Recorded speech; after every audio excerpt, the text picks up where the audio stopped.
Au détour d'une conversation tout à l'heure, Guillaume me demandait quels étaient les 3 points qui m'avaient le plus marqué depuis que je pêche avec Lolo. Alors, résumer en 3 points, c'est très compliqué. Je vais quand même vous citer ceux qui me semblent les plus importants. Déjà, c'est l'observation. Quand on arrive au bord de l'eau, on a tous tendance à vite s'installer, vite lancer des cannes pour prendre un poisson le plus rapidement possible. Grâce à Lolo, j'ai appris à prendre mon temps, observer, afin de localiser les poissons, étudier le vent aussi, qu'on a ce jour-là, afin de maximiser notre temps de pêche. C'est-à-dire, si on s'installe à un endroit où il n'y a pas de poissons, on va perdre énormément de temps.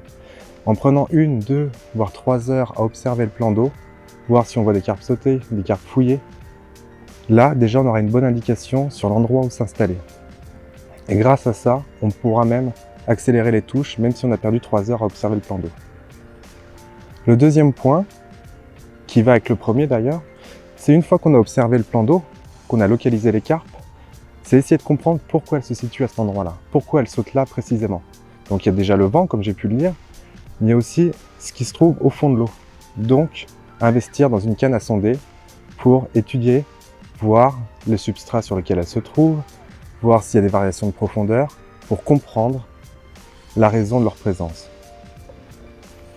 Donc, ça, forcément, quand on voit faire Laurent, ça peut vous paraître simple, mais c'est plusieurs heures d'entraînement, lancer, relancer, gratter, pour apprendre à comprendre ce qui se passe, ressentir les différents substrats dans la canne et ensuite comprendre où les poissons ont le plus tendance à venir. N'oublions pas que les carpes, ça s'apparente à des cochons. Quand elles sont là au bord de l'eau, elles sont là où il y a le plus de nourriture. Donc, passer un coup de marqueur pour comprendre pourquoi elles sont là, quel substrat les attire le plus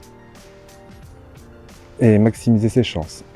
Et ensuite, pour moi, le troisième point qui me semble très très important, c'est affiner ses lignes. Baisser en taille d'hameçon, baisser en diamètre de bas de ligne, baisser en diamètre de corps de ligne aussi, afin d'être plus discret. Quand on est sur une eau où les poissons sont très méfiants, pêcher avec des gros hameçons, des gros bas de ligne, ça peut être pénalisant. Donc aujourd'hui, on n'hésite pas à mettre un hameçon de 10, 9, 8, avec des petits appâts sur un petit bas de ligne en 12 livres. C'est vraiment des choses que Laurent a su me transmettre. Ça paraît simple quand on le voit, encore une fois, mais je pense que c'est primordial. Après, il y a encore d'autres points, bien sûr, mais ces 3 choses-là, une fois qu'on les met en place, ça change déjà beaucoup de choses. Je pêche avec Laurent depuis 12 ans.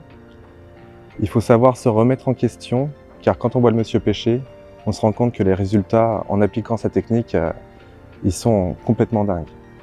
Donc si je peux conclure comme cela, observer, analyser et affiner. Et bonne pêche à tous.